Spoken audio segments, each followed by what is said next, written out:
We're here today with Thomas Jane, author of The Finest Rooms in America. Tell us, Thomas, what exactly is a fine room and how can we get one? The Finest Rooms is about the idea that anyone can have a fine room. That a fine room is focused on an object or a work of art that is personal, that gives you a sense of place, of home, of comfort. And it's not about cost, it's about the relationship you have to the things around you. And I found that many rooms had an object that had meaning and that things were beautifully arranged around it. For example, this room. This room belongs to a collector, and he really loved this boat model, and he made it the focus of his room. And you can see that all the furniture points to this object in color and style and shape. And I think it's a very fine example of making a room that resonates and gives you a sense of place. Good. So again, it doesn't have to be about something expensive. I mean, I know people who love their children's artwork, and they use that as a focal point. Is that considered? That is a really almost classic way to have an object of focus, because almost all of us have works of art by children that we love, and that can transport a room immediately. I've also known people who have things they've inherited who get great sentiment. They might not be the most beautiful object, but they've arranged them in a way that gives the room great quality. That's great. Okay, let's find another example. How about something that's, let's say, from a collector? Well, I like this room a lot. It belongs to a collector, and he has over 30 paintings in one room.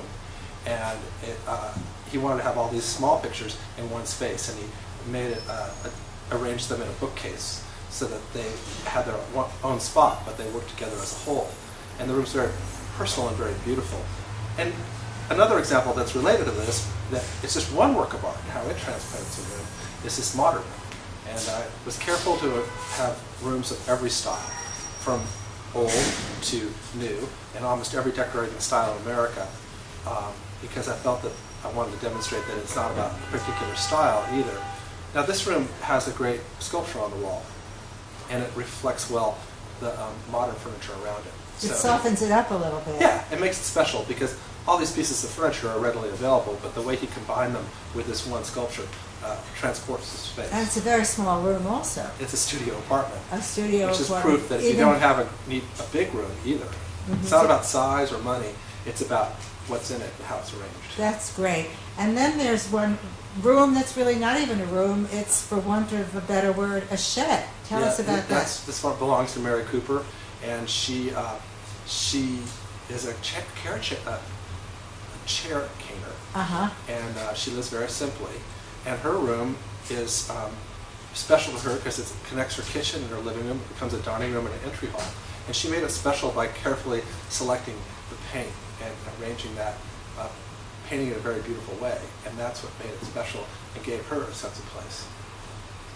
So what goes into having a fine room? Let's just review that really quickly. Well, I always want people to understand that it's almost always on a work of art or an object that you find special. I can't really remember many rooms that were fine that didn't have that in them. And then it's thoughtful arrangement around the objects and being careful to compose the room so that those things come forward. You know, I was thinking about this the other day because my nephew's going off to college, and you know how modest dorm rooms are. And I thought, how can this kid have a fine room? And I counseled him. I said, be sure to take one object you really love and arrange your things around it. I mean, obviously you can live in a dorm, you have a refrigerator, a stereo, et cetera, et cetera. But if you have one thing you find special, you'll have a sense of place, and it'll make your room personal at home and, in effect, a fine room. That's great. So truly, anyone can have a fine room. Congratulations on your sumptuous book. No, thank you very much. Much luck.